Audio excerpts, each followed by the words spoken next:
I want to thank you for watching this. We want to talk about Luke, the second chapter. And that first verse says, it came to pass in those days.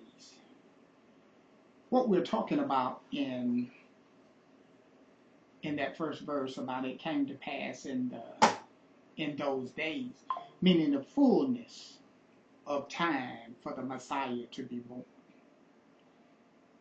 The fullness of time for the Messiah to be born, made of a woman and made under the law. Daniel 2:44 also prophesied that God would set up in that day a kingdom which shall never be destroyed.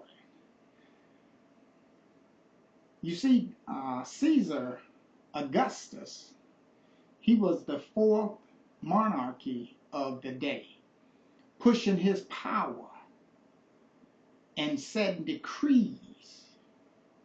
He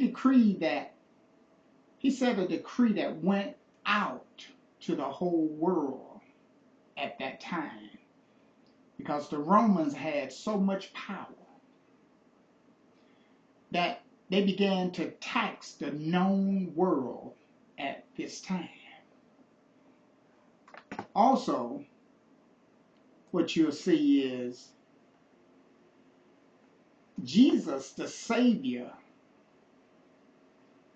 talking about Christ the Lord, was born when Judea was a province of the empire that Roman Empire had took over. And tributary, they had to pay the Romans. This was ordered from the emperor. All the subjects of Roman had to pay. All of them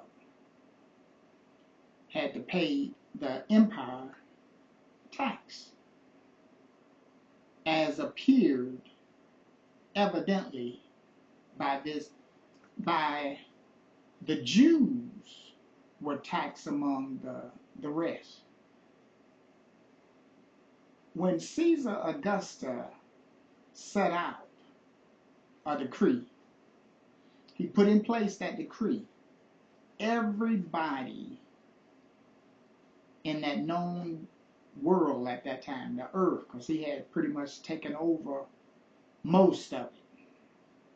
And Jerusalem, according to the Hebrews, was also having to pay tribute.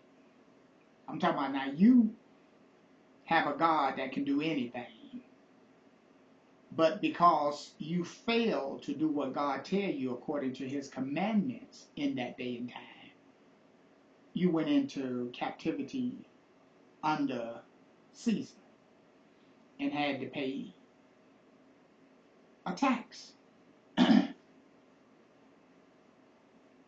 Joseph also went up from Galilee, out of the city of Nazareth, into Judea, unto the city of David, which is called Bethlehem, because he was of the lineage of David, to be taxed with his espoused wife. We're talking about Mary now, being great with child. But, you know, look at that verse. It's kind of funny when you think about it. Joseph went up to pay his taxes. And they don't say his wife, they say his espoused wife. And not only that, but she was with child. Now, a spouse, or espouse, it caught my attention, so I looked it up. The first time I saw the mention of espouse was in 2 Samuel 3 and 14. and it is known to be betrothed. Espouse was a ceremonial of betrothing, a formal agreement between the parties, then coming under obligation for the purpose of marriage. Espouse are in the Eastern frequently contracted years before the marriage is celebrated.